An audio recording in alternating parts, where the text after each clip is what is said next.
showtime. Woo, woo. Woo, woo, woo, woo, woo, woo, woo. Silent and profiling. Woo, woo,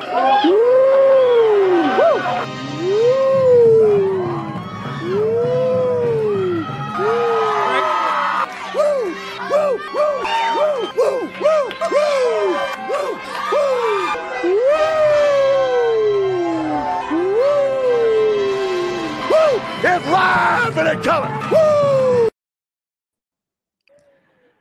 Welcome to the Mafia Sports Report on the Buffalo Fan Base Network. I'm your host, Tommy, to the highest degree, to the T.O.P.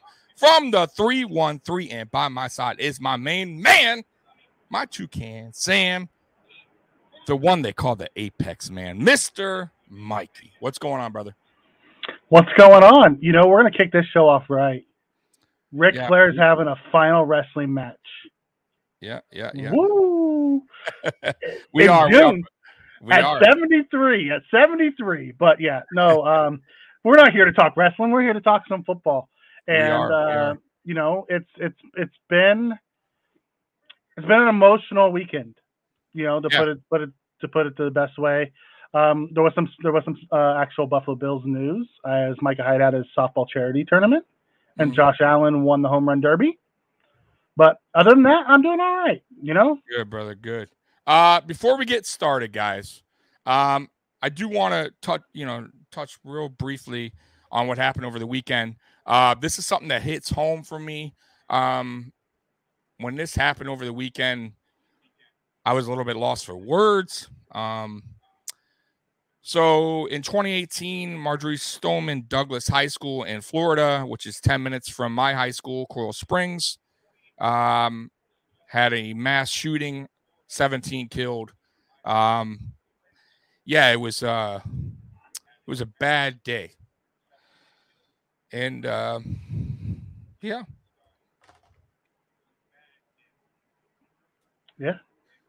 All right, I'm going to play a moment of silence.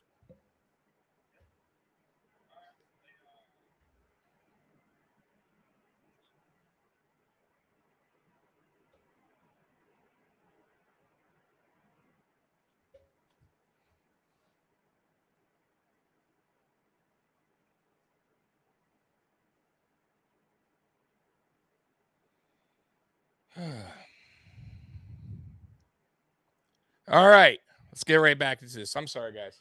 No, it's okay, Tommy. You know, it's an emotional topic. When something bad like that happens, it's an extremely emotional topic. You know, I don't live in Buffalo. I've never been to Buffalo. I'm a huge Buffalo Bills fan. And the impact in the community, you know, I felt in California, you know, between my Twitter timelines. And it is, you know, we live in this world, and the world is getting crazy. Yeah. But, you know, I don't want to take us down a rabbit hole, but at the end of the day, got to love each other, you know? Yeah. And sorry, I got a little worked up there, but it's okay. What I was going to say was real quick, guys, and then I'll get going. I had to stop right there. There's a lot of evil in this world. It's something that we cannot stop. It's been that way since man was made, unfortunately.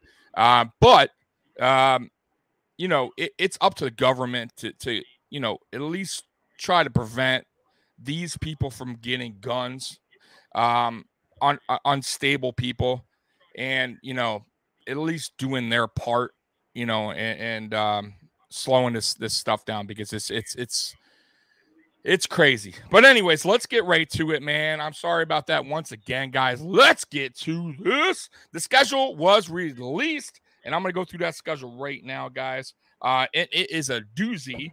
By the way, there is one thing I don't like about the schedule, and I'll get to that.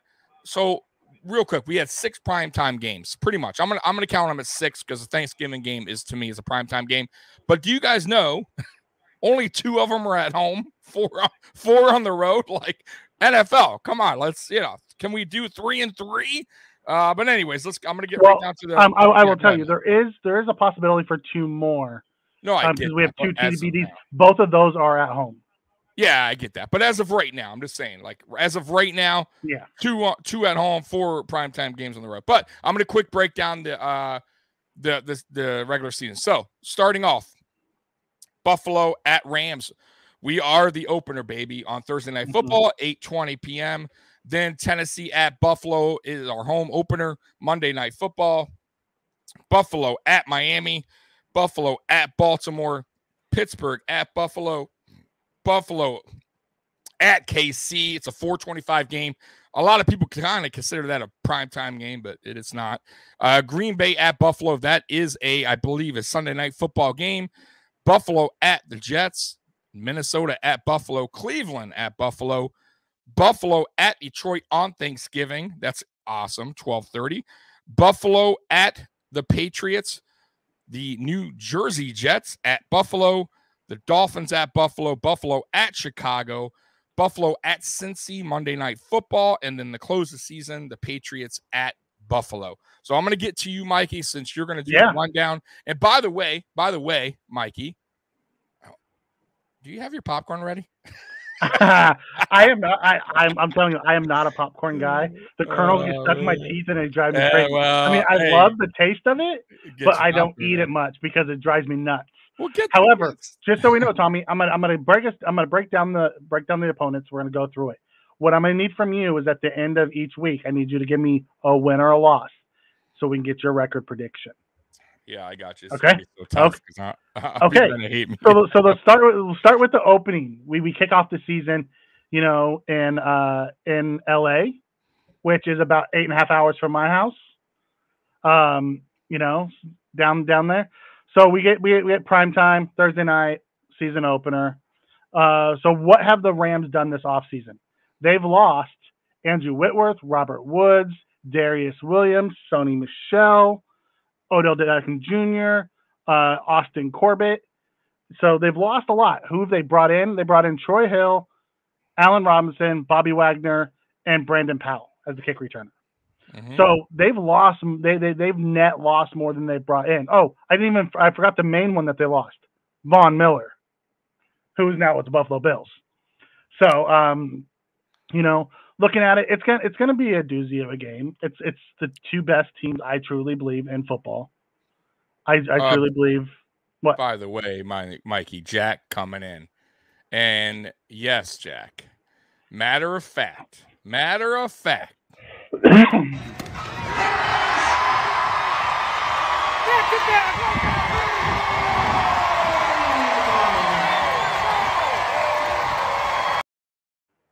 One more time.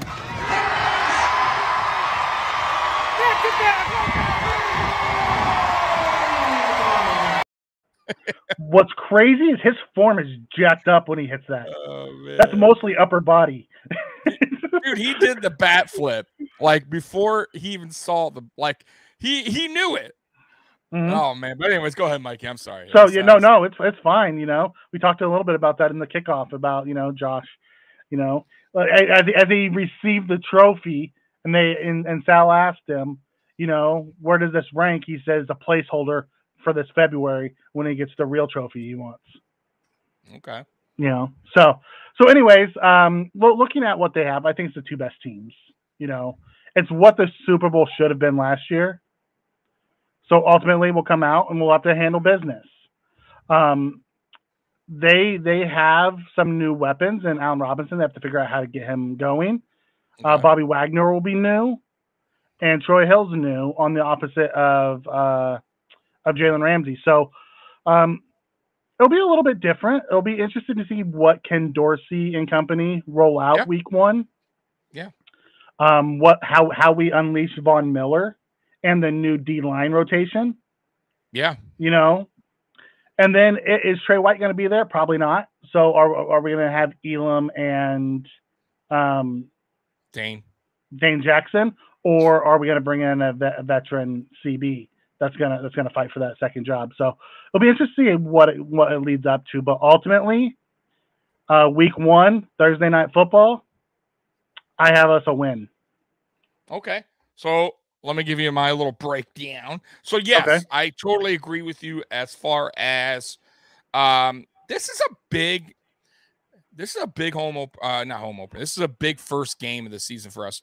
And a lot of the times our season openers are, I got to admit, like we're shaky. We get off to slow starts majority of the time. I think in 2020 even we kind of was, and then we got it rolling and we just squished. I think it was the Jets. I believe we played. I'm not sure. It was the Jets, right? Okay. So, but even that game was like it took a minute to kind of get the groove, but it took us about a half.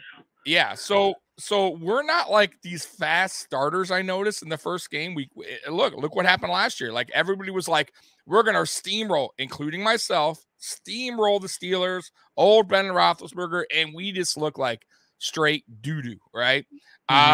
So this game, there's a lot of hype, and I know the players know this, right? Like, come on, like they, even though they say they may not know, they know. Like Vegas has this Super Bowl, winners. Like we're gonna pick to go to the Super Bowl. This is a hyped up team. I think this is the most hyped up Buffalo Bills team probably ever. So a few factors boil down to this game, right? Ken Dorsey is it has a spotlight now, right? It's his show. He's running the show. Yeah. So all's on him. He's a first-time coordinator. And for as much as I been gloating about Ken Dorsey, we will see. Like here it is, man. Because I will be a critic, right? If he does this second half where he did what like Dable did, where he's, we're coming off, slow second halves, I'm gonna be right on him just like I was on Dable. So it is it's going to be an interesting game. Will he have butterflies in his stomach? I'm guessing so, right? Because no matter what, this is his first OC game. Then you got Von Miller. Josh Allen seems to get a little hyped up on these kind of games. But I tell you what, it's in LA. Beautiful, beautiful atmosphere. It's in the dome on the fast turf. Right. Where Josh Allen thrives. And I've been saying that forever. Like Josh Allen loves these like dome environments. I think we spoil, like somebody said earlier. I forget who it was. Hen Dog. I think it was Hen Dog. We spoil the LA Rams Super Bowl trophy presentation, whatever you want. The banner raising. Yeah, we spoil that, and I think we actually beat them pretty good. Do you? I do. I think our defense is stacked, even without Trey White right now. That front is going to do so much pressure that on Stafford that he's going to have to get rid of the ball a little earlier, and that's only going to help out our corners, and our safeties are one of the best duo, if not the best duo in the NFL. Best. So yeah, exactly. So I think we hand it to them, and I think our offense is just high powered, man, and yeah, I don't think this game's close. I'm going to be totally honest with you. That's how I see it. Okay. Yeah, I agree. So you have the W as well. Going into before we move into week 2 on Monday night. Looking at the chat, someone asked, Jack asked, have either one of us been to a Bills game? I have never been. Jack asked, or Jack? Yeah, Jack me. Oh, you said Jack asked. I thought you said Jack asked. I'm like, what? No, Jack. You got a jackass up in here. Jack asked, has Tommy and Mike ever been to a Bills game? I've gone to a Bills game at when they played the 49ers in San Francisco because I'm close. I should put my pictures up. So I've been to a few in Miami because I'm from Florida, Jack, initially. I was born and raised there for a long time before I moved to Detroit. I went to plenty of Dolphin versus Bills games, and I used to carry. I was a kid. I would carry like a dolphin, doll, like a plush on a rope, just walking him up the stairway, just dragging this thing. My mom was so mad at me. And then I went when I moved here, 2018, Josh Allen's rookie year. I went and saw him play when the Lions went to Buffalo, which was nice. It was so much fun, man. It wasn't the best game, but we won. And Robert Woods got that long, I think it was like a 50-yard touchdown pass from Allen. But it was cool to see him. He was Robert big, Foster. Robert Foster. Joshua. Yeah, I'm sorry, Robert Foster. I said Robert Woods. I always say their name. I wish Robert Woods caught the touchdown. Right. I wish Robert Woods was there. Damn it, Robert Woods. Robert Foster. I went to the Niner game where where McGahee scored the 4 touchdowns, and we just routed them. It was awesome. Man. It wasn't Candlestick. I love it. And it might have been the 04 game, but it was just one of those games. McGahee just couldn't. They couldn't stop him. Like the whole crowd filtered out. Me and my brother walked down because he's a diehard Niners fan. Walked down and sat on the sidelines behind the Buffalo Bills. It was amazing. It was awesome. I had so much fun. He's so underrated. Like honestly, as a runner. And we'll get to that later, by the way, guys. Yeah, yeah. And then I think I also went to one at the Raiders, and when they were in Oakland, I went to Orton's one where we lost to the Raiders. Kyle Uncle Orton. And you know, my friend worked for CBS. He does the games on the video crew, so he got us passes there. So I went and sat down on on the sidelines and watched the game. That's one of the most amazing. If you ever get a chance to actually watch it from like field level, it changes the whole aspect of the game. It's awesome. Oh, dude, yeah. But I had great seats. Those are the only 2 I've ever been to. Those are the only 2 games I've ever been to. Oh, so on my bucket list, I'm going to come out to Buffalo before they move stadiums and catch a game at the Ralph. Man, you know what, Mikey? Man, I can't go to the Packers game. Remember, I was thinking about going to the Packers game. But man, I'll tell you what.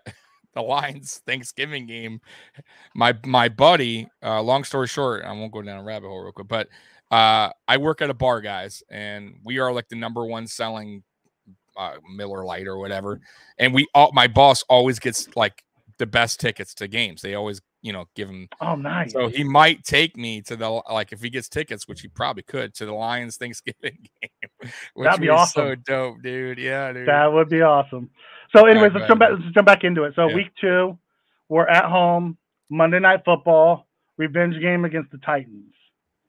So the Titans, baby. We lost 2 in a row, by the way, guys. Yep. The Titans lost Roger Saffold, David Queensberry, both of the Bills, AJ Brown, Julio Jones, and Rashad Evans. They picked up Robert Woods and Austin Hooper. Okay. So they've actually gotten worse this offseason. So it'll be interesting to see. I have us as a big fat W on Monday night. We start the season 2-0, back-to-back primetime games with a win. Yeah. So I also have us as a win. I think our D-line, like I said, once again, has massively improved, gotten heavier, gotten better. I do not see Derrick Henry. I almost said Travis Henry. I don't see Derrick Henry running up the middle like he did to us on that 70-yard run, whatever it was, 60-something yard run. That's not going to happen again. I think our edge is very fast in Von Miller. So even if he bounces outside, he's not going to be ragdolling Von Miller like he did to our corner a few years ago, Josh Norman. So I think if we contain him, we contain Derrick Henry, leave it up to Ryan Tannehill, we're going to have a field day, and I believe that's what will happen. It's at home, and crowd's going to be going bananas. I see that as another pretty much a blowout win. I do. I mean, I hate to sound like a homer, but I just think we match up well against these first 2 opponents. Yep. Then week 3, we're at the Dolphins. The Dolphins have lost Devontae Parker and Allen Hurns as wide receivers, but they've also signed. They also traded for Tyreek Hill, and they signed Cedric Wilson to replace them too. But then they went to work on their offensive line. They signed tackle Teron Armstead. They signed guard Connor Williams. They signed backup quarterback Teddy Bridgewater, who I think is going to be their starter by mid-year. They signed defensive end Melvin Ingram, running back Sony Michel, Chase Edmonds. So they've done some work in the offseason. However, they have a brand new head coach and a brand new offensive scheme. They kept the defensive coordinator. They kept almost all their defensive guys. So that's going to stay, really stout. However, on offense, they got the 49ers offensive coordinator. So, it's going to take some time to get going. Correct. And we catch them in week 3. I have this because we're in the Dolphins. I have this as a W for us. Yeah, I'm on the same page as you. So it's a first-time head coach. I know the Dolphin fans are super excited, which is, listen, I don't blame him. Coming from a Bills fan, I understand how it is when you get a new coach. It's a new. It almost feels like a fresh start, right? Like you just want to believe in what he said, and he's coming from the 49ers. I get it, but it's going to take some time. It's going to take some time for the players to buy in. It's going to take him some time to get used to Tua.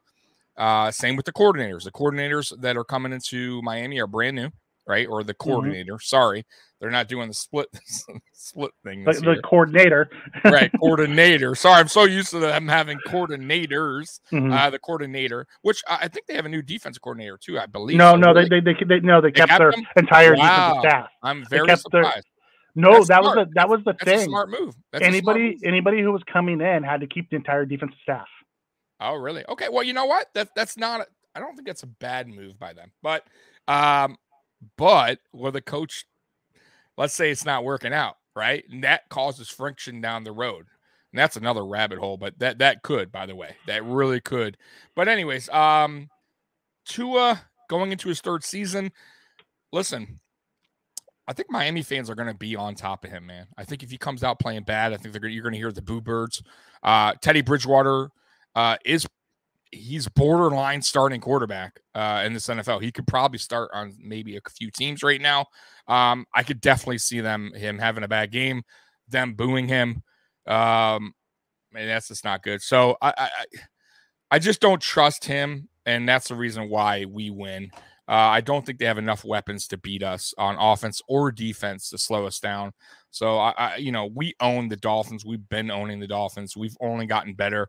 Not saying that they haven't gotten a little better, but they still have Tua. They have a new coach, a new offensive coordinator. So I do think we beat them handily in Miami. Ooh, Chewy comes in and says Elam picks Tua to end the game. That'd be great, but yeah, that'd be a great way to win it. But I don't want it to get down to that. Oh no! He just seals the game. We're already up big. He just seals the game with pick. And by the way, a Florida boy, Elam, that would be good at Florida. In his home. Going home. Yep. All right. So you have a W as well. So we're both 3-0 through the first 3 weeks. Then we go to the Ravens. This one's going to be a dogfight. It will be. I agree with you. It's gonna come down. I really truly believe this game comes down to, can we stop the run?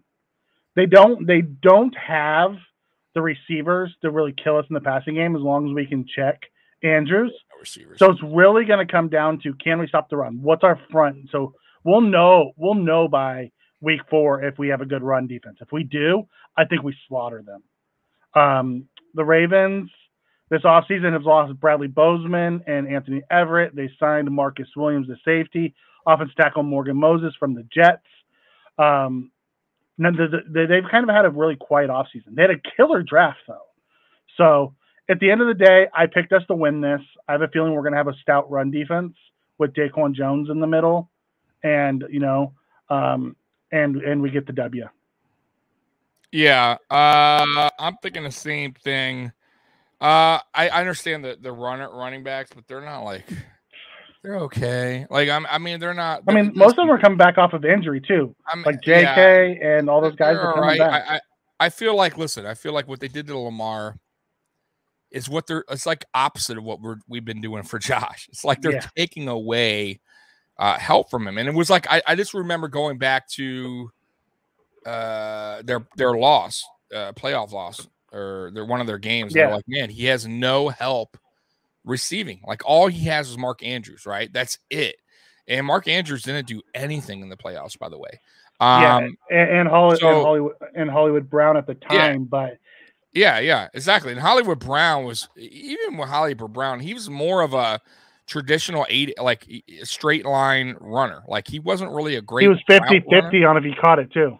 Yeah. Shorter, he's just a speed guy. He wasn't like a John Brown. John Brown could actually run routes. That was the thing that a lot of people didn't know about John Brown before he came to Buffalo. He was a good route runner. But anyways, they took away that. They traded him, which was really his only over the top guy. Really he doesn't have much to work with. You saw what we did when we played Lamar. I think Leslie Frazier has he knows how to. He has a scheme to stop he that does. run. He have a very good scheme against Lamar, how to play Lamar. And I defense has always been pretty good. I will say their defense is on point. But it's not super scary either. I think this might be our closest game up to this point of the season because of their defense. But I still think we have a win here by like 10 points. Okay. I don't think it's a total blowout, but I think we control the game and we win by 10. Yep. So we're both 4-0 through the first quarter of the season. Going into week 5. Yeah, we do. We got some big boys in the middle finally. Dude. Wait. And we got some speed coming off the edge. And guys that want to play, like, listen, Star was so disappointing, Mikey. I know. But go ahead. But now we got Daycon, we got Tim Settle, we got a lot. We got Jordan Phillips back. So that rotation is some big boys who can play ball. And don't forget, on the D ends, although yes, Von Miller's slight, he's a really good run defender. But we also have Shaq, who's a fantastic run defender. Oh, dude, he gets to the edge, and he gets it. Yeah. He has speed. I have a feeling that's going to be the game you really notice Shaq. Kind of like you always notice Trent Murphy in those Ravens games because he's a really good run defender and edge setter. Shaq Lawson's the same way. I agree. So week 5 at home, 1 p.m. Steelers. I mean, we can talk about the Steelers briefly. They've lost Juju and James Washington and Ray McLeod, Ben Roethlisberger, Trey Turners, Taco Charlton, and Joe Hayden.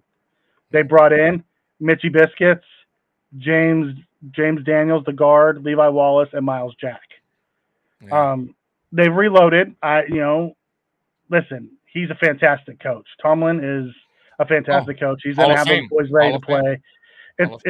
I think we're going to win. I think we'll pay them back for what they did to us last year, but I don't think it's going to be a runaway win. Tomlin's just too good at getting guys ready to play. Yeah, I agree. He's like put him up there with Belichick. He always has his team ready, no matter what the circumstances are, no matter who's injured, who's playing a quarterback. Listen, we saw that last year. What's going on? Hen Dog is in the chat saying Alan's going to pick on Levi Wallace all day long. You know what? I hope he does. Because I'm not a Levi Wallace fan. I respect the hell out of him for coming from where he came from. But at the end of the day, we need to pick on him all day. Yeah. And Chewy calls the week 5 the return of Trey White game. So here's the thing with Trey White before I get going on this game. So I think 2 things are going to happen. One of 2 things, Mikey. I think either he's going to be ready for week 1. Or I think they're going to put him on a PUP list, and you won't see him until week 8 because we have a bye week in week 7. So he's going to miss the first 6 games of the season, and you'll see him in week 8 because of the bye week. And I'm good with that. I honestly am, and I almost feel like if he's at 80%, I don't want to see him. It'd be week 9 because he has to miss the first 8 games. Okay, so, I heard different, but okay. So last I heard, unless they change the pup rules, they've changed all of them. Yeah. I heard different. I heard he could return week 8, but either way, I almost. It might be the first 6 weeks, and then they open it up for 2 weeks, and you have the chance to bring him off. So it might be you miss the first 6, you open it up, you have 2 weeks to pull him off. Yeah, he would be there week 8 because we have the week 7 bye. Because week 7 will be bye. I can see that. Correct.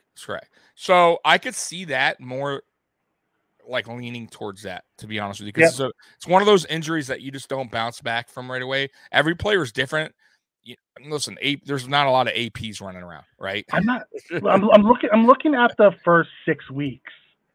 The Rams have a new guy and Allen Robinson have to figure out. They do have Cooper Kupp, but that's going to be more of a Teron Johnson thing. Correct. And then the Titans don't have a bunch of receivers. Nope. They lost the Dolphins are one team that that they have some speed. The Ravens don't have receivers. The Steelers, they have some receivers, and then the Chiefs, are the Chiefs. So I think if he's not ready, you don't rush him back. You put him on the pup list. You bring 100%. Him back week 8 against the Packers. Yeah, 100%. Because let's say you put him on the field, he's 80%. And then let's just say he's just not playing well, or he gets whatever could happen. I'm not good with that. I'm good with holding them out. I think we can hold the fort down. I think those guys are more capable enough to do that. Dane Jackson, I believe Elam is going to surprise a lot of people. And he's going to be really good, guys. I really have a feeling that Elam's going to make some big noise in the NFL. So, yeah, like Mikey's point is, I think those guys could control everything while he's gone. Hold the fort down. Yep. So, Daniel Guard comes in and says the average time missed for his injury is 10.8 months. He was hurt on Thanksgiving. But he didn't have his surgery until mid-December. Correct. Until mid-December. Correct. So that's when the clock started. Exactly. So don't be disappointed if you guys see him. You don't see him till week 8. I really would rather him back healthy than us try to rush him back. Yeah. Now, if he's 100%, he feels it, and the coaching staff and the training and he's ready to go week 1, cool. Or if they even feel like he's ready to go week 3, he just needs maybe a few more weeks to get ready. Yep. I'm good with that too, but I just would be surprised. Dane Jackson filled in, fine for him last year, and when we had Levi Wallace, and now we have Elam. Levi up until the playoff game. It wasn't, bro. I felt like our defense came on. Our offensive defense, I felt like after that Bucs game, I felt like they all started. Listen, to step up. Levi got used in that Patriots game. Micah Hyde just saved his butt. One play, Mikey. That wasn't. I don't know about there wasn't just one play. Go back and watch that game. Levi, when they did complete passes, mostly is against Levi. I don't know. But anyways. All right, so what game were you on? What game were you on? Pittsburgh? So you said win on Pittsburgh, right? Yeah. I don't know if I got to, but I think, like I said, Mike Tomlin has guys ready, but I just don't see it's going to be Mitch Trubisky's first start. If it's Mitch, by the way, I'm just throwing that out there. You never know how the NFL works. They could go with pick. I'm just saying. So either way, I just think either quarterback. I just don't fear them. I think our defense will get to them, and I think we'll handle that in Pittsburgh. Yep, I agree. So we have us 5-0 going through the first 5 weeks. Week 6 at Chiefs, 4:25 game. It's another away game. I gave myself a loss here. This is the first place I gave us a loss. Now, do I really think we're going to lose? No, but we're going to lose somewhere in the first 6 games. So I had to find one. I figured it'd be on the road, so I dropped it here. So the Chiefs, ultimately, they lost Tyreek Hill. They brought in Martell Scantling from the Green Bay, and then I think they continued addressing it in the like Sky Moore, and they drafted another guard. So they're continuing to build. They're building more on their defense because they brought in Justin Reed, the safety, because they lost Tyrann Mathieu and they lost Reed Sorensen. So they brought in Reed. They drafted Cook out of Cincinnati. So they have 2 new safeties. It's going to take them a while. I mean, I could very easily see us win this game and be 6-0 through the bye week. I just had to find a loss somewhere because it's hard to say. You don't want to be that guy. I don't want to be that guy.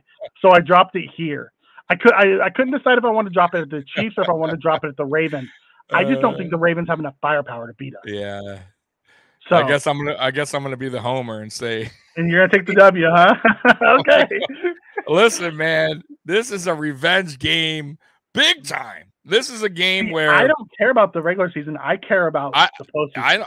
I understand that, but this is what we're talking about is regular season. So this is a game that I feel like we're back in Arrowhead, right? We're back at Chiefs Kingdom. I believe we didn't finish what we started, right? In my opinion. And I understand it's a regular season game. I get that. All these games are regular season. But trust me, Josh Allen, Gabriel Davis, the defense, especially the defense, is going to want to prove a point. Okay? They're going to want to say what happened last season in the playoffs is not what we are about, right? And we brought in Von Miller to show you this, that we're going to get to Patrick Mahomes. We're going to make some noise. And I do feel like we're going to win. I do. I predicted that last season, by the way. I wish it would have happened in the postseason, but I do think we win. I really do. I think we are the better team. They lost Tyreek Hill, which is a huge loss to them. I mean, bigger than a lot of people might think. It's a game changer. Like a lot of the reason why Kelsey's able to run free because everyone's scared of Tyreek's speed. 100%. If you guys don't believe that, I'm telling you that game, 13 seconds left, any other team, there's no way we play that defense.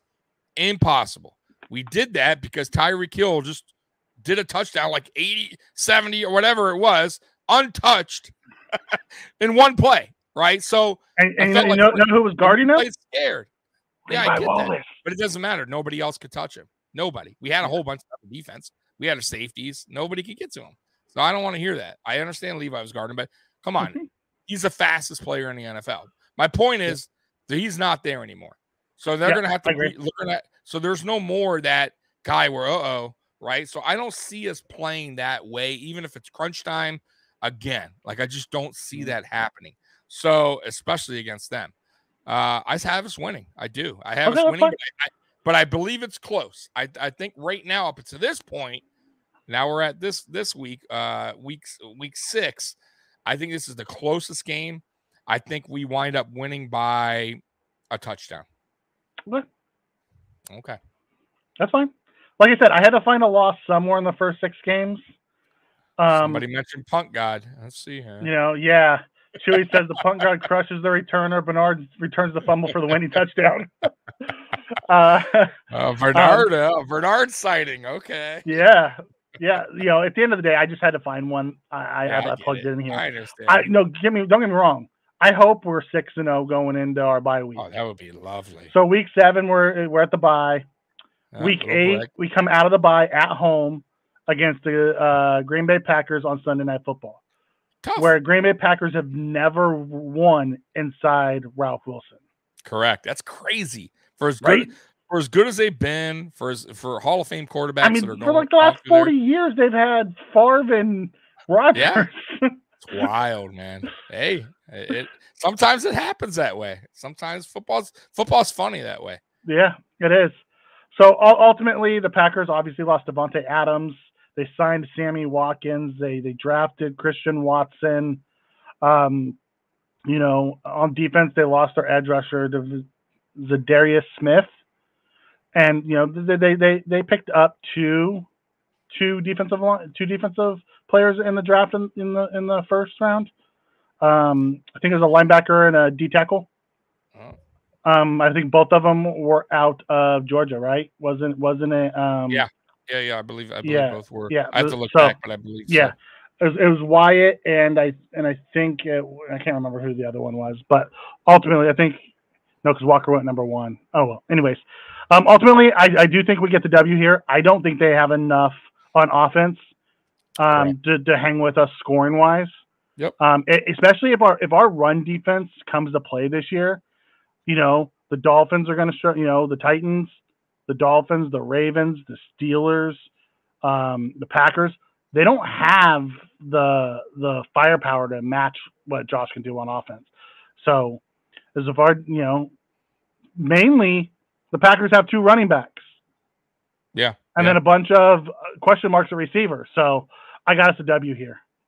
Yeah, I do too, and it's another team that I'll say it again, just like Lamar. They don't do Aaron Rodgers any justice. Like they do. I don't understand what's going on in Green Bay. Like they just don't. Like they gave him a fat contract, and maybe that didn't help. But you got the draft, and you got it 2 years in a row where they continue to look away from the offense, and it's so weird because that's where they struggle the most. Especially when the playoffs hit. It's like he doesn't have anybody to go to, and it's like outside of Devontae Adams, there was nobody else on that team that got the ball. And then he's gone, right? And then you don't even address it. So it's like I don't understand it. I really don't. I almost feel like Aaron Rodgers right now is just like, you know what? All right, I'll just take the pay. Just pay me. Like I almost feel like that's his attitude. He got the Super Bowls, and I hate to say it because I don't know him personally, but I almost kind of starting to believe like he just doesn't give a shit anymore. Like, pay me my money. I'm cool. Whatever happens, happens. And that's not a good mentality. And I really believe that. But this game at home in Buffalo, They lack offense, like I said, especially with receiver. I think we beat them down by at least 14 points. Yeah, no, I agree. So Chewy comes in and says 28-17 Bills. Miller sacks Rodgers in their last drive. Hen Dog says Aaron Jones can only do so much. Yeah. Yeah. At the end of the day, that's what it is. So then we move to week 9. We go to New Jersey to play the New Jersey Jets. Hey, the Jets, baby. It's a 1 p.m. kickoff. It's the Jets. I have us winning. Right. Yeah. They'll be better. They'll be better this year. They will be better this year. I liked what they did in the draft. They had a great draft. They had I like what they did in the draft. Yeah. At the end of the day, it's the Jets still. So we'll Jets. It's the Jets. It's Zach Wilson, who's had a rough year. He had a rough year, but I'm not going to kill him on it because it is rookie year. It is the Jets. They didn't have much help for him. But by the way, Crowder, is this at home or in New Jersey? It's in New Jersey. It's in New Jersey. So it's Crowder. Crowder's coming back home, and I think Crowder's going to have a big game, baby. Hey, that works. Obviously, you have the W as well. I do. All right, moving into week 10, we got the Vikes at home, 1 p.m. Dalvin coming into his little brother's house. Yeah. At the end of the day, they got a new head coach. He's more of an offensive-minded guy, so we'll see how that plays out. The Vikings, even when they are hyped up, they tend to struggle. So you don't know what you're going to get from them. I'm sorry to interrupt you, but the only thing, I don't know why, but every time I think of the Vikings, I think of the coach that they had that had that stupid earpiece thing that he used to wear. Do you remember that? It was like, it wasn't like your traditional one. It was like terrible looking. I wish I could pull it up, guys. He was so bad as their head coach. Was it Mike Tice? I think it wasn't. I don't know. I don't think I gotta find it. It's so bad. I'll pull it up, guys. But go ahead. Yeah, ultimately, Leslie Frazier, old team. So I have a feeling they're going to come. As long as we can, because they do have Jefferson, they do have Thielen. I'm not a big fan of Cousins. I think he's average. You get to him, he struggles. So at the end of the day, I got us a W here, week 10. So I have us starting 8-1 through 9 weeks. You like that? You like that? Yeah, I definitely think we win at home. They got cooked, but once again, I think our run defense will smother him. Too. Yeah, I think they do have Jefferson. They do. Yeah. He's one of the probably top 10 receiver right now. But that's all. That's really all they got. I mean, I don't know. They still got. They still got the other receiver too, correct? Or did he leave? Thielen. They still have Thielen. Yeah, and so he's So I'll take that back. I think they got 2 good receivers. They got a hell of a running back. Their quarterback is a huge question mark. Huge question mark, in my opinion. It's what Cousins do you get that day? What it comes down to. Right. Exactly. Because he's had his games where he's been really, like I said, how you like that? You like that? So how you like that now? Right. So I mean, hell, he has back-to-back contracts that are fully guaranteed. Oh, dude. So he's made a couple. Dude, yeah, smart guy. He is, but he's a tad better than like Ryan Tannehill. Like in my opinion, he's like just a little bit up there. So no, I don't really feel. I don't. Cousins doesn't scare me. I think Jefferson does, but you got to have the quarterback to get to him. And I think we'll be on top of Cousins in that game defensively. So no, I don't see that game being close either. I think we win by at least 13 points. Yeah. Chewy comes in and says Cookie gets a TD in the second half against his brother's team to cap a 24-21 win. I don't think it's going to be that close. Do we see Keenum in that game? Maybe. And Hen Dog said he'd take Case over Kirk anyways as a quarterback. So you obviously got the W there as well. So you have us sitting 9-0 through the first 10 weeks. 9-0, baby. You guys heard it right. So then we go week 11. Week 11, Browns come to Buffalo for a 1 p.m. game, and I struggled with this one. I think we're going to either lose against the Browns or the Bengals, so I took the 1 o'clock Browns game as the loss here. I love what the Browns have done on offense. They have a powerful offense, and I have a feeling Deshaun Watson will have about 10 weeks in because I don't think he gets a suspension this year. I think the NFL is going to wait until after his court cases are done before they suspend him. So I have a feeling he's going to play the full year, and then by week 11 he'll be back into shape. And I think we take a close loss here against the Browns. All right, so you got us losing the Browns? Yeah, I couldn't decide the Browns or the Bengals. I have a feeling Josh is going to be jacked up for that Monday night game, so I took the Browns here.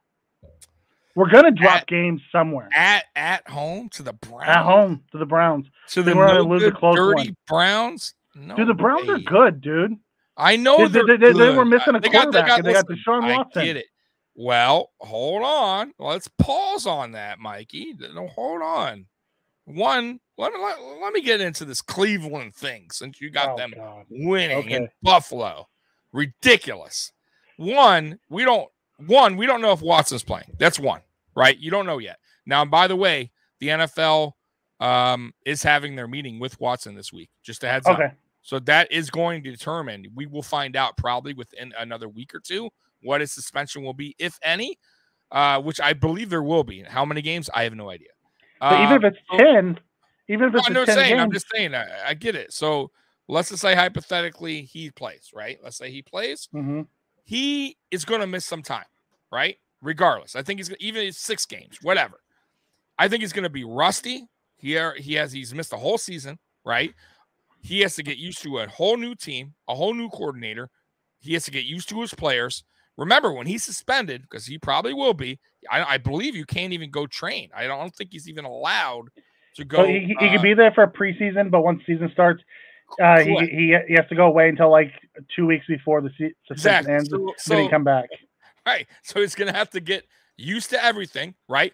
By the way, Baker Mayfield, which is interesting, it's still there. He probably will play week 1. So yeah, you got to get used to your players. You got to get used to the coordinators.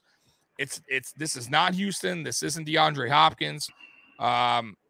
So who's to say how he plays when he finally gets on the field? So yeah, I get he was a top 5 quarterback before all this happened, but I haven't seen him play in a year, and he's probably not going to play for another who knows how long games going to miss. So I'm not fearing the Deshaun Watson factor in Buffalo in a hostile environment.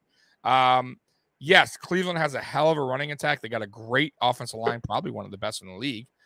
Their defense is pretty tough, but I think it's a close game, but I feel like we pull it out at the end. I do. I don't think Cleveland has enough manpower to beat us, and I don't think Watson will be 100% back to what he was. So, yeah, I have us winning. Do you have us losing at all this year? No, I don't. No.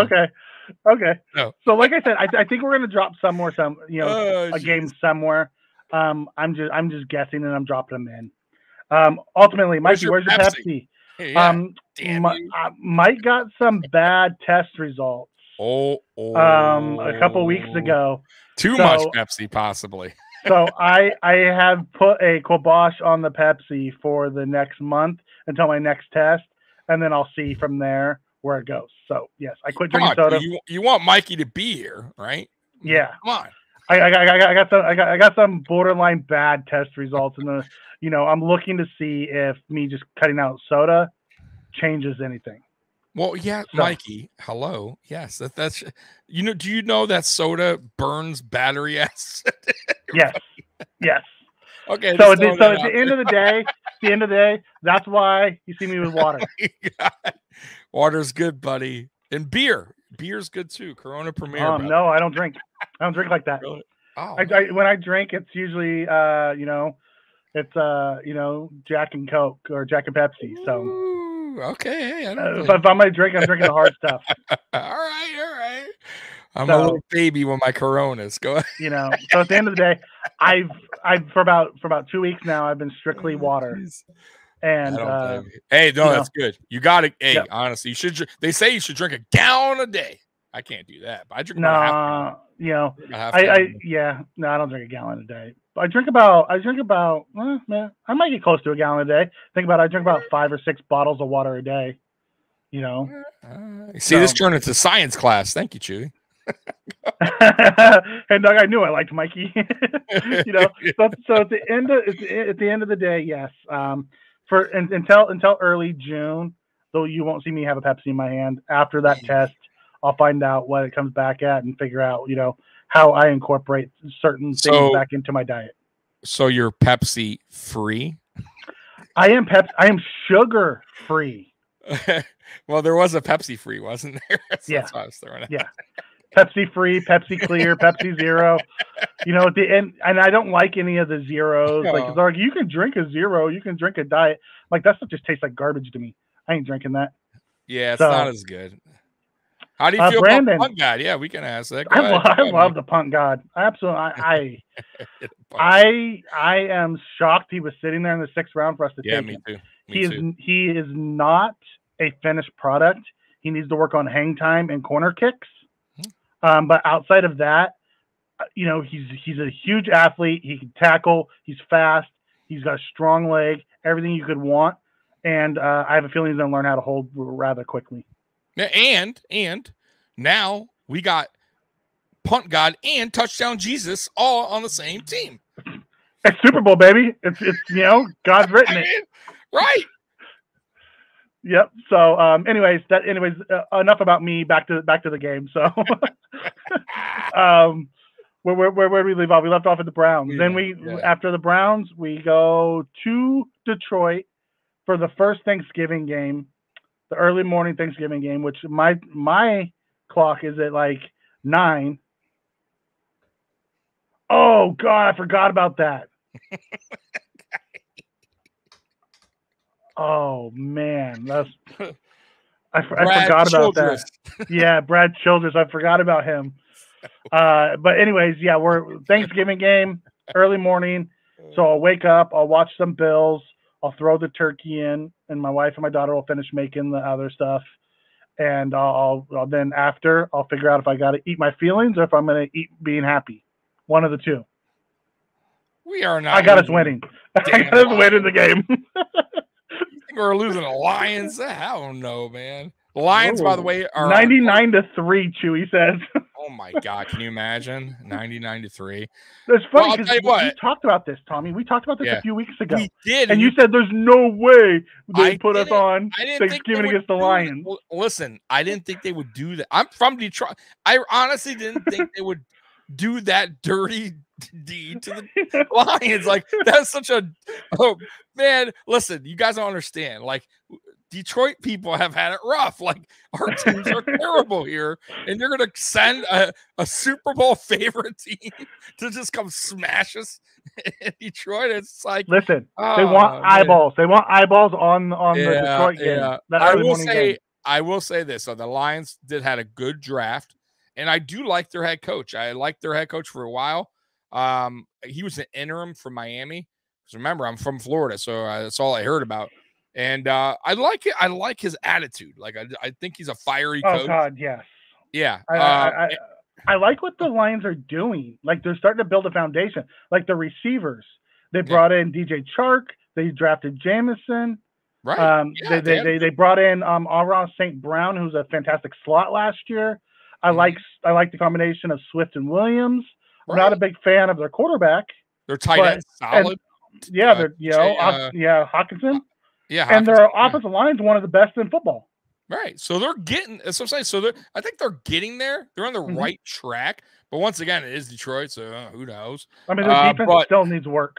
Yeah, but they're not there yet. And of course, Goff is just a fill-in until they decide what to do on quarterback. So no, we handle. They haven't even drafted. They haven't drafted. Like, their backup is a nobody.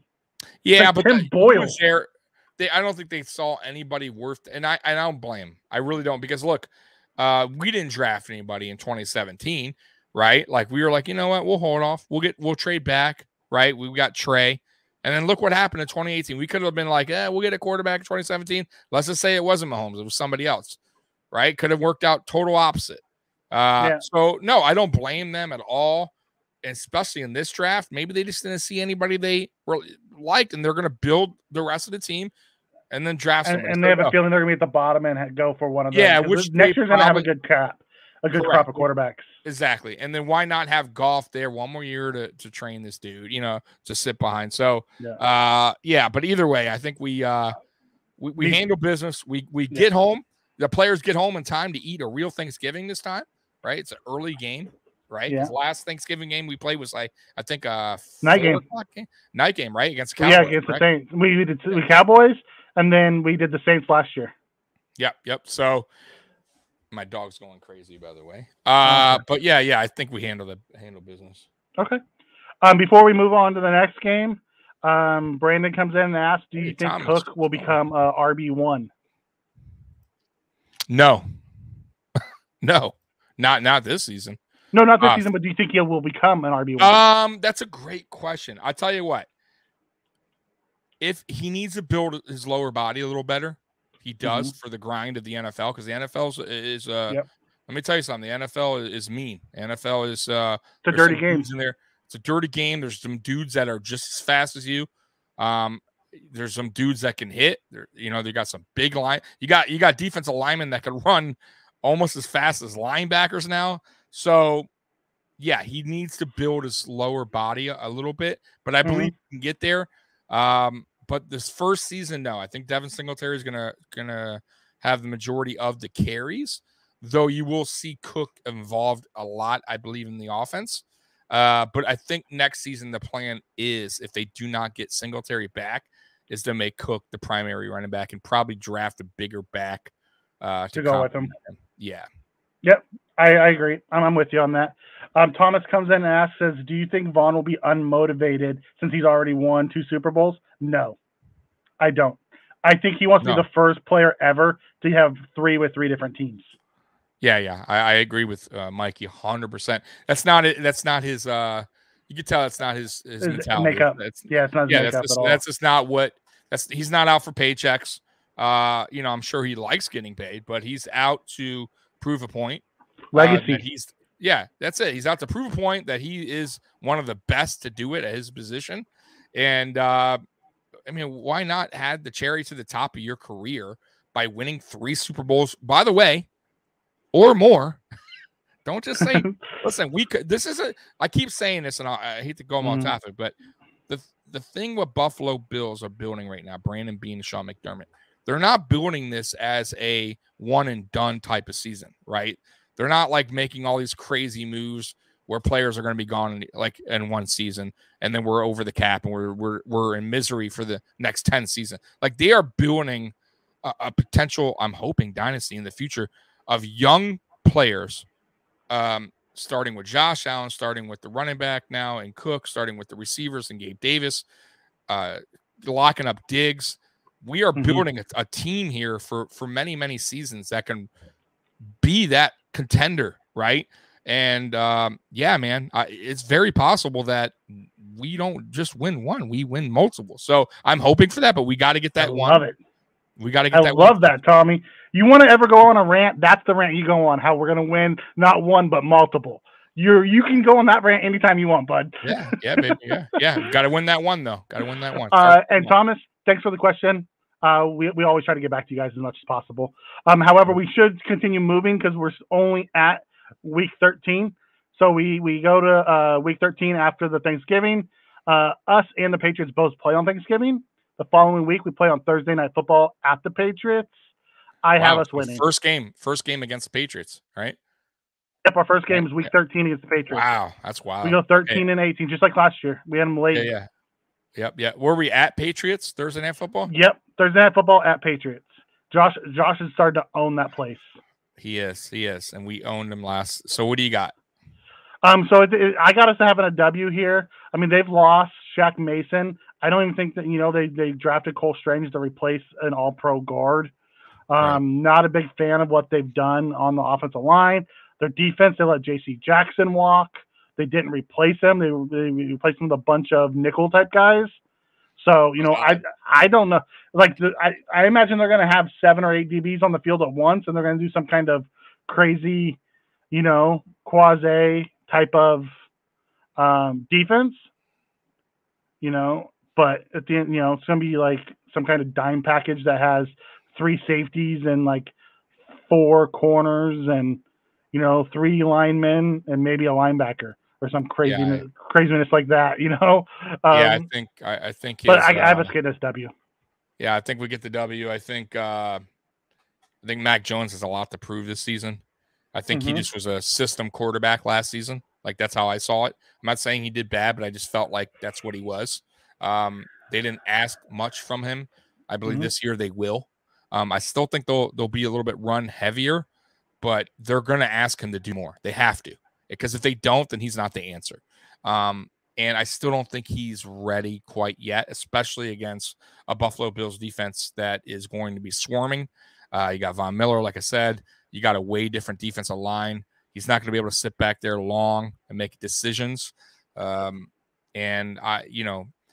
they did not help on the defensive side. Losing J.C. Jackson, one of the best corners, they did not address that at all in the draft, in my opinion. They had a chance to, they didn't. Bill Belichick as GM, by the way, is yikes. It's not good for the Patriots, in my opinion. I think we win that game. I think we win it big. Okay. And Brandon, I'll get to your question. Well, let's finish out this piece, and then I'll get to it. So if you want, we'll go back to that. Yeah. Okay. Week 14 at home against the Jets, 1 p.m. kickoff. I have us taking a W. That's a win. Move on. Okay. Week 15 at home. It's to be determined. It could be flexed into a primetime game. I have us against the Dolphins at home. I have us having a win. Yeah. Win again. For every reason I said earlier. Yep. Week 4, whatever that was. Then week 16 on Christmas Eve, we go to Chicago to play the Bears on Christmas Eve. The Bears. Obviously, some sassy. I have a feeling the Bears are going to be one of the worst teams in the league this year, and I have us having a W in Chicago. The Bears. They lost their best offensive lineman in James Daniel. They just let him walk in free agency. I guess they can have a Ryan Bates type motivation to come out and try to get revenge on us. New coach. Yep. Quarterback is a big question mark once again. They are in a total no weapons. Mode. No weapon. They're a rebuild city over there. So that's an easy dub. Yep. Okay. And then week 17 at the Bengals, Monday Night Football, Josh Allen versus Joey B. They've invested in the offensive line and brought in some guys. I'll be interested to see how it plays out. At the end of the day, I have us winning in Cincinnati on Monday Night Football. Josh just raises his game on those shiny light games. I have us winning. I think we win. I think this will be now our closest game. I think we win by 6 points. Okay. I think it's a back and forth game. I think it's up there in scoring. Joe Burrow and what's the name? The receiver they got over there. Jamar Chase. is going to be a problem. But I will say this: Trey White will be way back by then. By the way, we'd even mention him coming back earlier, earlier, which will be a game changer for these games. By the way, and that's why I think we'll be winning these games, especially late in the season with Trey being back, our defense being 100. Hopefully by then everyone's 100. So I think we win. I think it's close, but we win by like 6 points. Okay.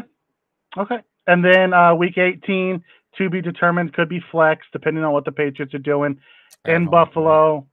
Patriots here, I think, because we'll be 14-2 at that time and already locked up the 1 seed. I see us playing half our starters. For half the game and sitting for half the game.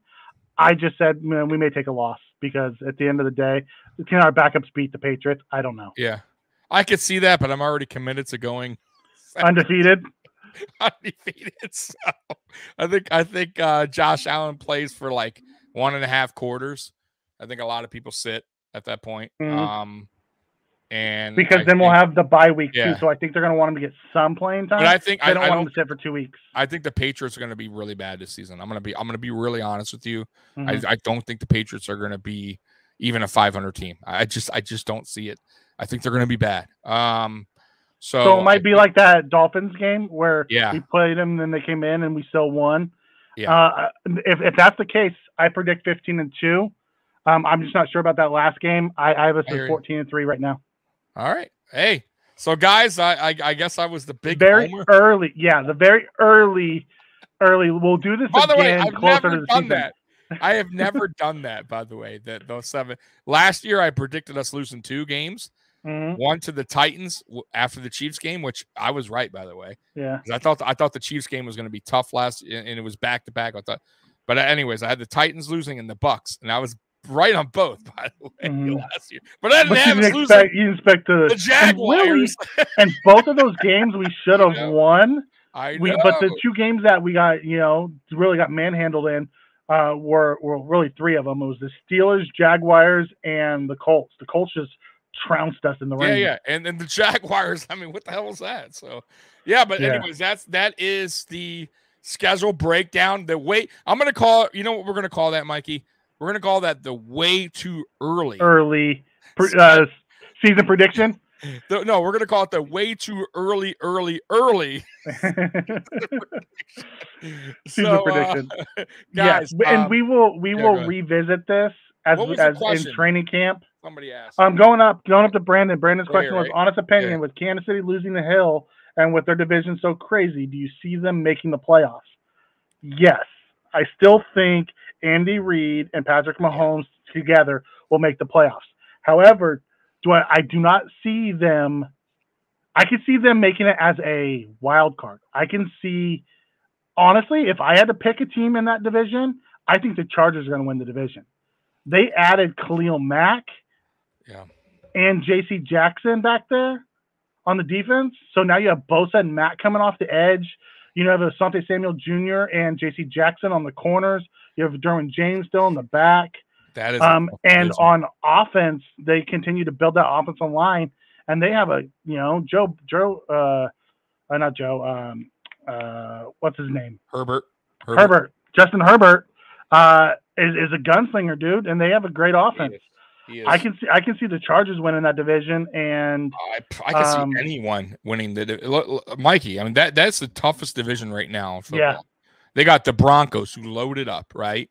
You got the Chargers, like Mikey's saying, and Herbert, who's only getting better, and their defense only getting better. You got the Raiders who improved, right? You got KC, no matter what. They still got Patrick Mahomes. They still got Kelsey. They still got one of the best coaches to do it. That's a tough. Honestly, if you were to, I wouldn't bet on any of these guys. I can't. Honestly, I don't know. I really don't. If I had to choose one, I would choose the Chargers because they have a coaching place. The coaches in place. I think they have a better roster than KC. But they've been known to drop the ball late. Yep, true. That's the only problem I have with the Chargers. Yep. Only problem. They start good they've started good both seasons since Herbert, and for some reason they drop the ball. I don't know what they do at the end. I mean, they choke. I mean, they've done that since the Rivers days. Yeah, I don't know. I don't get it. I don't. So, it's like their motto. My only issue with Oakland is they have a brand new coaching staff, new regime. Yeah. Yep. They have to learn everything. I think they're talented enough. Oakland, the Vegas Raiders. And then with Denver, even though I think adding in Russell will help them, they have a brand new coaching staff as well. Yeah. And it's going to take some time to gel. So that's why I think Russell has to get used to that. He has to get used to that altitude, by the way. Yeah. Different. It's just different, bro. Different breathing. Yeah. It's different, man. You got to really knuckle down there, man. Yeah. But but I still think it could go any direction. Yeah. Honestly, it can. So honestly, I think they make. Like I said, going back to answer his question, I do believe the Chiefs will make the playoffs. I think they're going to catch a wild card. And then Chewy asks, do you guys think it's possible that Davis gets more yards than Diggs this year? No. I don't think so either. No. No. But I will say this, though. I think this will be a career year for Davis. I think Josh Allen, especially after that game, has built a lot of trust in Gabe Davis. A lot. If Gabe Davis had to earn any game, he earned it there. Like he earned that number 2 spot. And I think he will have a breakout year. I also think Dawson Knox is going to have a breakout year. I think Dawson Knox is only getting better. So I think both of those guys are going to have career years, in my opinion. So, Tommy, you want to take this one from Brandon? Yeah, let's see here. Brandon. Did you guys see Allen's home run? Did we see it? Let me see. I'm not sure if we saw it.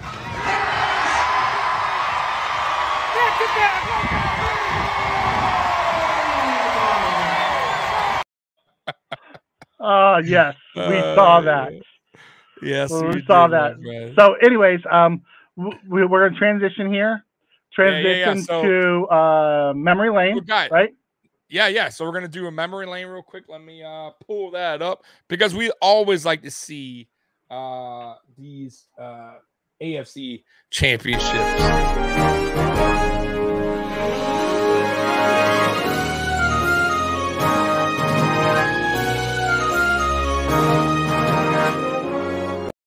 Let's get in that DeLorean. Go get those championships. Okay. All right, Mike. And Daniel and Chewy, we will get to you guys right after the segment. So we're talking about running backs this week. So we've talked about head coach and GM. We've talked quarterbacks. Now I'll tell you, this week isn't going to be as depressing as it was for the previous 2 trips down memory lane. Oh, no, it won't be. So starting into year 2000, Sean Bryson was our starting tailback. Do you remember Sean Bryson? Of course. He ran for like 700 and something yards that year. Mm-hmm. And 2001, 2002, and 2003, we had Travis Henry, who was a fantastic Buffalo Bill. Absolutely love Travis Henry. I think almost 1,500 yards in 2002. And I think he had a couple 1,000-yard seasons, actually. Yes, he did. In 2004, 2005, and 2006, we had a Willis McGahee sighting. We talked about him a little earlier in the podcast. Very underrated. A guy coming out of Miami with a horrific leg injury, probably one of the worst I've ever seen, by the way. For a guy to, a couple things real quick on McGahee and we'll move forward. One, for the Buffalo Bills to take a chance on him after that injury was that, like, a lot of teams probably weren't going to take that chance, and we did. And kudos to whoever took that gamble, because it was a hell of a gamble. He was a hell of a football player. He didn't last too long, but he was a solid running back, guys. Go ahead, Mikey. Okay. 2007, 2008, we had Marshawn Lynch. Beast mode, man. It's too bad it didn't work out for beast mode. But you guys know he's a borderline Hall of Fame player. He probably won't get there because he didn't stay around long enough. But he's borderline. He has a Super Bowl ring. Should have had 2, by the way. He just didn't. He just wasn't fitting in our system at the time, and good for him because he needed to move on. Like, we were a terrible team. So he moved on to a better place that used him the way we should have used him a little bit more, and had a good coaching staff, good player, good quarterback, and the rest is history. Yep. Yep. And then 2009, 2010, 2011, we had the Fred Jackson year. Love Fast Freddie, man. Yep. Freddie came from Division II school. Came from actually Marv Levy's college, actually, and he was a hell, man. He's an NFL Europe transfer. Yeah, that's where he came from, NFL Europe. Yeah, talk about a guy who was Buffalo. Like, he was Buffalo. Like, he loves. He paid his Buffalo. due. He paid his due. He still does a lot of charity work for Buffalo. Great guy to represent the Buffalo Bills. Yep, 2012. Yeah, 2012, 2013, we had C.J. Spiller. Yeah, a lot of fans don't like Spiller. I thought Spiller was pretty good, and he split time during these years with Fred Jackson. Yeah, but C.J. was the leading rusher for us those years. Yeah. He wasn't as bad as people thought. He was okay. He was just okay. Listen, he wasn't worth the first round pick that we got. He wasn't worth where we got him. But I tell you what, he was ahead of his time at the time. Like, he was fit in today's NFL play. Like Robert was it Roscoe Parrish was the same way. Yeah, Roscoe Parrish 100%. would have fit in today's NFL. A lot of those guys. 100%. You know, can you imagine Devin Hester in today's NFL? Yeah. You know. No, I agree. And then 2014, it was back to Fred Jackson. He was the guy. I remember that game. I think that was the year he stiff armed the guy for the Bears. Remember in the overtime? I mean, stiff armed. He stiff armed him like 10 yards down the field. It was great. Go ahead. Okay, and then 2015, 16, and 17, it was LaShawn McCoy. Shady. Okay, great. One very, very good trade. We traded Kiko, I believe it was Kiko Alonso, to the Eagles. For Shady, straight up. We robbed the Eagles. That was a steal because they didn't even wind up keeping Kiko. They wound up trading Kiko, I believe, to the Dolphins he went to next. Yeah, they traded him after they canned Chip Kelly after like a year. Yeah, it just didn't work. And he wasn't, I'll tell you what, Kiko wasn't a bad player. He just was a head case. He was a head case. All right, go ahead, Mikey. He would have worked in 80s, 90s football. Yep. So then 2018, we had the Frank Gore year. Frank Gore / Devin Singletary. Yep. 2019. Yep. 19, 20, and 21, Devin Singletary. Yeah, motor. He's, and a third round pick, guys, once again. You know, you got to keep that in the back of your mind.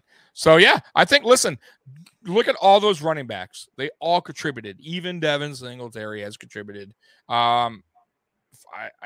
Maybe the Spiller might be the question mark there out of all, like, because where we drafted him. John Bryson was the worst one in that list. He was, but we didn't have him around long. You know what I mean? No. But, yeah. And by the way, I didn't do this earlier. I was supposed to do this, Mikey, the top 10 home openers. And we'll get to that after this segment. Yeah. But I wanted to tell you, in the 11 years since 2000, we've had 10 running backs. So our running backs average 2 years as a starter. Yeah, that's short. You know, and really most of them have 3 years, 3+ years. Sean Bryson has 1 year. Travis Henry has 3. McGahee has 3. Lynch has 2. Jackson has 4. Spiller has 2. McCoy has 3. Gore has 1. Singletary has 3. Now remember though, some of these running backs, they all reason why they didn't last too long. They all got something going on, right? Yeah.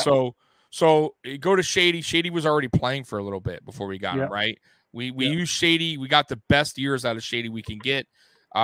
Travis Henry, listen, Travis Henry had things going on, personal life, and he went down the wrong path. Other than that, if he didn't go down that wrong path, maybe we're talking different today because he put up numbers year after year after year. Willis McGahee. I thought we got the best of him. I still think he was okay in Baltimore.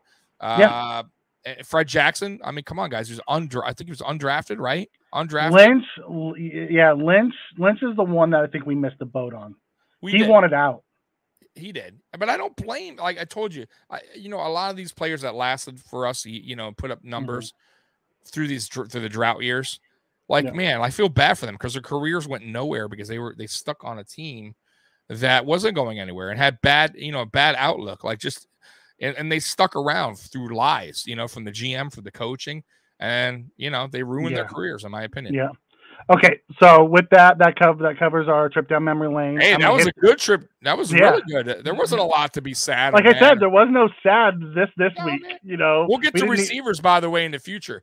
Yep. We will, because Eric Moles, my boy. But anyways, Stevie Johnson, Lee Evans, we had some great T.O. We had some great receivers here. Even though T.O. was 1 year, he still did all right.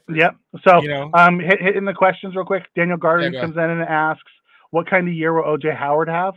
I think O.J. Howard has a good year this year. O.J. Howard is going to. I told you guys, and I told Mikey this like weeks ago.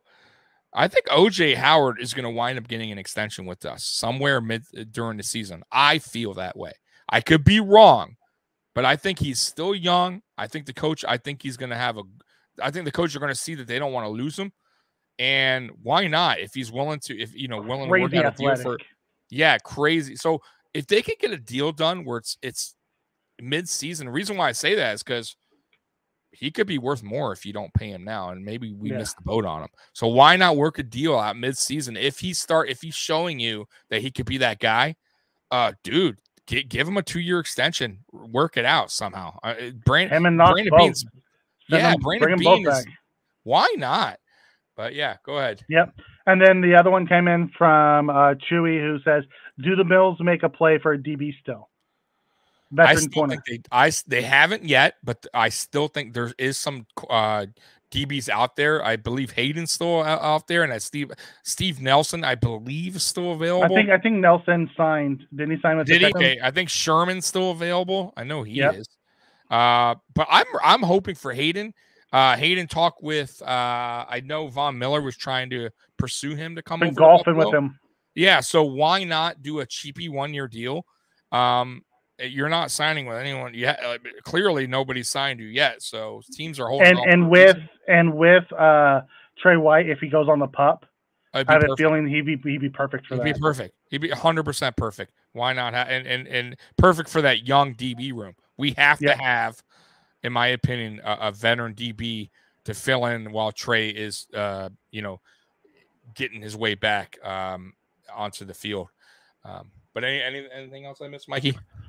No, I think so. Dallas comes in and says, "Hey, gentlemen, how's it going tonight?" Yeah, Dallas, man, I appreciate you. Yeah, appreciate you coming in. Getting on hour 20. I'm going to run down this top 10 real quick, Mike. Okay. So I got a top 10 list, guys. Now, you're going to enjoy this one because it's going to bring you back some memories. Some are good, some are bad, some are whatever. But they're the top 10, Mikey, home openers. Okay, they're not the top 10 first games of the season. Top 10 home openers, and these are my list, by the way, guys. I made this list. I didn't pull this shit up anywhere. So here we go. Number 10. Coming to number 10 versus the Patriots, Mikey. 2013. It's EJ Manuel's first start as a rookie. We lost 23-21. Kind of close game. Manuel with 150 passing yards, 2 touchdowns. Do you remember that game at all? I do. Okay. I do. That game kind of excited me. We played the Patriots tough. I'm like, oh, maybe we got something in EJ. Yeah, I should have known better. They won a typical Tom Brady fashion, drove down the field, scored a field goal, and we lost that game. All right, coming at number 9 versus the Jets, 2002. Drew Bledsoe. It's his Buffalo Bills debut, Mikey. We lost 37-31. To the Jets. Bledsoe with 271 passing yards. Travis Henry, 149 rushing yards, 3 touchdowns. Eric Mullins, 112 with a touchdown. Great stats, and we lose 37-31. And do you remember that game? Because I remember how we lost. I remember the game. I don't remember the details of it, but I do remember the game. So we went into overtime. The guy that finished it in overtime was a kick return, and he had 2 of them that game for touchdowns. That's right. I don't remember his name, but yeah. That's right. Way to spoil our Drew Bledsoe experience. Coming in at number 8 is 2005 versus the Texans. JP Lossman. One of my listen, I like JP. I know a lot of you guys shit on him, but I liked him. It's his first career start, and the Bills win. We gotta win. 22-7. Lossman with 170 passing yards and a touchdown. McGahee, who we just talked about, 117 rushing yards, and Jason Peters is the one that got the 1 touchdown from JP Lossman in that game. Former tight end Jason Peters. Former tight end. By the way, he took it's funny, Jason Peters beat out Mike Williams, our number 1 pick for the offensive line position the next year. Isn't that funny? Chewy's like, Tommy, do we win any of these games? We do. So, we just won that. So, number 7, Colts, Rex Ryan, head coaching debut. Bills win 27-14. Tyrod Taylor, also his first career start, 195 passing yards, a touchdown. And do you guys remember this name? Percy Harvin, 79 receiving yards and a touchdown. Mikey, you remember that game? I do. Percy Harvin with the deep, I think he had like a 65-yard touchdown to open the game. It was like one of the matter of fact, I thought, I'm like, oh my God, Harvin's gonna have this awesome year. It's gonna be one of those years. And then he was like gone out of the league. Dude, was that? It was like the only game he did. That was I was thinking, bro. I was like, bro, Will Percy Harvin, Tyrod Taylor.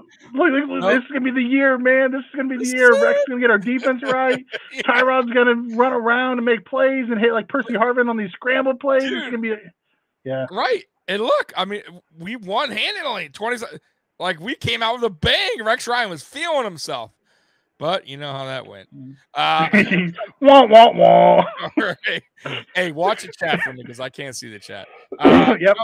Number 6 versus the Buccaneers, 2009. Mikey Terrell. Yeah. T.O. Owens. T.O. First get home your popcorn game ready. Buffalo Bills. Yep. Hey, get you. First game as a Buffalo Bills player. Bills win, Mikey, 33-20. Owens, not the best game, but he had 52 receiving yards, 1 touchdown, and the 1 touchdown, I believe, was like a 40-yard touchdown in that game, if you remember that game.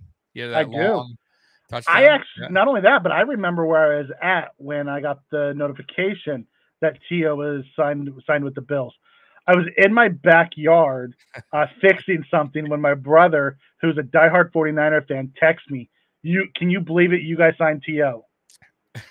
1 year. I was juiced, 1 year, dude. Yep. 10 million or something like that. Yep. I was juiced. Hey, listen, I know he was getting to that point, but he still had an okay year. The dude could play today if he wanted. Yeah, dude, he's a monster, bro. He's a freak. A physical freak, man. He still does play. He plays some weird football league now. Yeah, some fan something football. Him and Johnny Manziel play together. Yeah, it's terrible. All right, coming in at number 5 versus Dolphins, 1991. It's after their first Super Bowl loss to the Giants. Bills win 35-31. This was a great game, by the way. If you guys ever want to pull a good, like, old school game up, this was back and forth. Dan Marino, Jim Kelly were duking it out. I believe Dan Marino also had like 375 yards, something like that. But Jim Mark Kelly, Clayton tore it up. Yeah, look at the stats. Look at the stats, guys. So Jim Kelly, 381, 2 touchdowns. Thurman Thomas, 165 yards rushing, 1 touch. Andre Reed, 154 yards. It's like that is a stat line. Like, listen, I'm just saying, if we come out, Josh Allen throws for 380 yards, right? And our running back, right? Motor goes for 160. Diggs goes for 154. We're going to be shitting bricks. I'm just saying that's a hell of a game. It reminds you how good that K gun truly was. Oh, dude, they were ahead of their time. Like, yeah. Kelly started with the K gun, then Manning took over and completely changed the game by calling the plays on the field. And now you see where it's led to this passing league. That's just And but it started with Kelly. The Dolphins were listen. Dan Marino was no joke, guys. Like, Dan Marino may have been the best quarterback in that class. He just didn't win a Super Bowl. Right? He was on the Mount Rushmore of quarterbacks. Oh, 100%. 100%. All right, physically playing. Number 4 versus the Titans, 2000. Mikey, this is a revenge game. Why? Because the year before we lost to them, Music City Miracle. The Bills do win 16-13. Terrible game. I couldn't even pull up stats up because they were so terrible. But we won. I will be perfectly honest with you. That was my first year in the military. And I did not get to watch that season. You missed nothing. You missed. We won. Matter of fact, I was in basic training that year, and I got out of AIT, and I had a weekend pass. The weekend that we lost the Music City Miracle. That was so terrible. That was a forward pass, by the way. I don't give a fuck. Yes, it was. Oops. Yes, it was. I said the F word. I don't care what anyone says. Coming at number 3. Here we go. Versus the Jets. Stephon Diggs, first game as a Buffalo Bills player. Bills win 27-17. Diggs with 87 yards. You remember that game? I do. We struggled coming out the gate that game, and it took us a while to get kicked in, and then we took off. We sure did, but we got the dub. All right, guys, coming at number 2. Versus the Chargers, 2018. You guys remember this? You better. This is Josh Allen's first career start. But the Bills lose 31-20. Allen, not terrible. 245 passing yards and a touchdown. But do you guys remember what happened at halftime? Yeah. Vontae Davis. Hey, go, man. Gotta go. Come on, Mike. I'm out. It's a young man sport, Mike. And he was gone. But yeah, that was I remember I was so, I don't know about you, Mike, but Mikey, but I was so psyched up for this game because we just got our butts kicked. I believe it was against Baltimore, week 1. And I was so mad, and I did not want to see Peterman ever again. And I just love that Sean McDermott's like, nope, we're done. Like Allen's going to be our starter. And I was like, I didn't even care if he won or lost. I just wanted Allen to get out there and show what he could possibly do in the future. Start learning. You get some OB, on the job training. And I saw a lot there. I did. He didn't have a great game, but he had a pretty good game. All right. He had a good second half. He struggled the first half. Well, first start, Mikey. I mean, yeah. All right, number one. You have to remember this. If you're a Bills fan, you have to remember this. The Lawyer Malloy game. A lot of game. A 2003 Patriots game, 31-0, which is very unheard of for the Patriots to go down like 0 points in the Tom Brady era, where Tom Brady was just killing teams. We killed them. Sam Adams with the interception to the house, which was, we will forever remember Big Sam Adams running and then Brady getting thrown to the ground. Little earthquakes all over the place. Yes. Lawyer Malloy revenge game because he got cut by the Patriots right before the season started, I believe. No. The week, like the Patriots week, they cut him. Right. And he came to us and had like a week's worth. Yeah. Gave us the game plan and we stomped them. Yeah. And then, by the way, Takeo Spikes was his debut as well. Like, that was a big signing for us in that year. Dallas. And that is it. That's it. That's the top 10, man. All right. That definitely should have been number 1. 31-0 blanking of the Patriots. Yeah, I agree. Yeah, 100%. So, guys, if you have anything else in the chat, anything you want us to talk about other than that, man, we're getting out of here soon because we've been on an hour and a half. Yeah. And I know Mookie. Oh, by the way, real quick, shout out to Mookie Hawkins. As you guys all know, he always asks the best questions, by the way, to the players. Honestly, he does. Like, a lot of these reporters are like so lame, and Mookie brings it. And I got to give credit to Mookie. And by the way, Mookie brung me and Mikey here to Buffalo fan base. So I got to give him even more credit for that. So follow Mookie, Wufo Sports on Twitter. And Power 96.5, I believe it is in Buffalo. So let me see if I have any questions before I go. Other than that, Mike, you got anything to say, man? No, it was a fantastic show. We were trying to figure out how we were going to fill an hour, and we go an hour 30, and we rushed the last 2 segments. We did 100%. So, hey, guys, once again in the chat, unless I'm missing anything, I appreciate you all. Mikey, I appreciate you. Bills Mafia #1. By the way, hashtag Buffalo Strong, man. Show your love out there, guys. Be good people and be safe. And, of course, go Bills. Go Bills. You know what? And by the way, guys, come on. You guys think I'm going to forget the best damn closing of a show ever? Come on.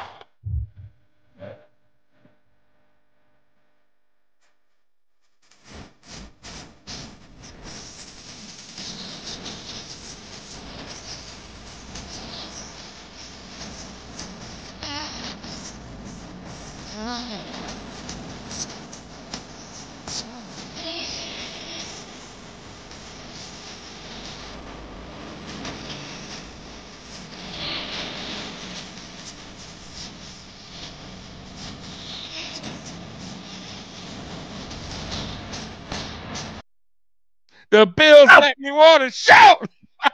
Go Bills, man. Hey, guys, once again, peace.